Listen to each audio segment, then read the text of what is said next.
తెలంగాణ రాజకీయాల్లో మరో సంచలనం రాబోతోంది. కొత్త రాజకీయ పార్టీని ఏర్పాటు చేస్తానంటున్న మాజీ ఎమ్మెల్సీ కవిత దాని పేరు టీఆర్ఎస్ అని ఫైనల్ చేసే ఛాన్స్ ఉందని తెలుస్తోంది. ఎమోషనల్ సెంటిమెంట్ కలిసిన ఈ పేరును డిసైడ్ చేస్తే బీఆర్ఎస్ పార్టీకి పెద్ద సమస్యగా మారే ఛాన్స్ ఉంది. తండ్రి కేసీఆర్తో పాటు అన్న కేటీఆర్కు గట్టి షాక్ ఇచ్చే ఆలోచనలోనే కవిత ఉన్నట్లుగా అర్థమవుతోంది.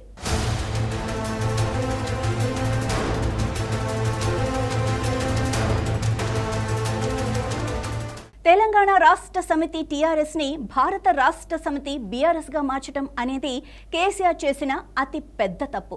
ఇదే విషయాన్ని సొంత పార్టీ నేతలే బహిరంగంగా ఒప్పుకుంటున్నారు. మొదట తెలంగాణ కోసం ఏర్పడ్డ టీఆర్ఎస్ ని జాతీయ స్థాయికి విస్తరించి కేంద్రంలో చక్రం తిప్పాలని కేసీఆర్ భావించారు. ఆ మోజులో పడి తెలంగాణ అస్తిత్వాన్ని వదులుకోవడంతో పార్టీకి రాష్ట్రంలో వరుస దెబ్బలు తగిలాయి.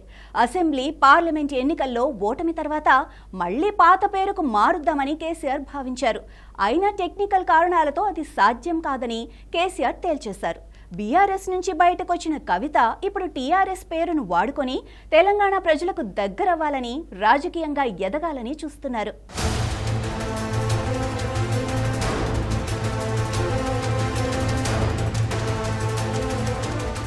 ప్రస్తుతం ఎలక్షన్ కమిషన్లో టీఆర్ఎస్ పేరు మీద ఏ పార్టీ రిజిస్ట్రేషన్ లేదు. దాన్ని ఎవరైనా వాడుకోవచ్చని కవిత లేటెస్ట్గా చేసిన కామెంట్స్తో బీఆర్ఎస్ నాయకత్వం షాక్లో పడింది. ఒకవేళ కవిత నిజంగానే తన కొత్త పార్టీకి టీఆర్ఎస్ పేరు పెడితే అది బీఆర్ఎస్కి ఊహించని షాక్గా మారనుంది. తెలంగాణ సెంటిమెంట్తో బీఆర్ఎస్కు ఎమోషనల్ డ్యామేజ్ కలగటం ఖాయం. 20 ఏళ్ల పాటు తెలంగాణ వాదం వినిపించిన టీఆర్ఎస్ పేరుపై కేడర్లో ఇప్పటికే విపరీతమైన ఆదరణ ఉంది. ఇప్పుడు ఆ పేరును కవిత వాడుకుంటే బీఆర్ఎస్లో అసంతృప్త నేతలు, పాత ఉద్యమకారులు ఆమె వైపు టర్న్ అయ్యే ఛాన్స్ ఉంది. అంతేకాదు, జనం కూడా టీఆర్ఎస్ వైపు ఇంట్రెస్ట్ చూపించవచ్చు.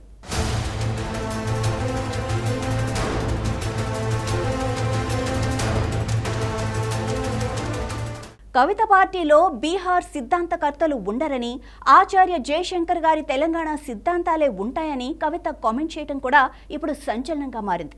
బీఆర్ఎస్లో పొలిటికల్ స్ట్రాటజిస్టుల పెత్తనాన్ని నిరసించిన ఆమె తాను మళ్లీ స్వచ్ఛమైన తెలంగాణ ఉద్యమ కాలపు పార్టీ తీసుకొస్తానని సంకేతాలిచ్చారు.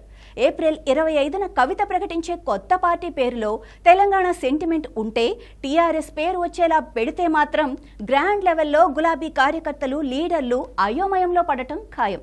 బీఆర్ఎస్ కంటే టీఆర్ఎస్ అనే పేరుకే తెలంగాణ సమాజంలో గుర్తింపు ఎక్కువ.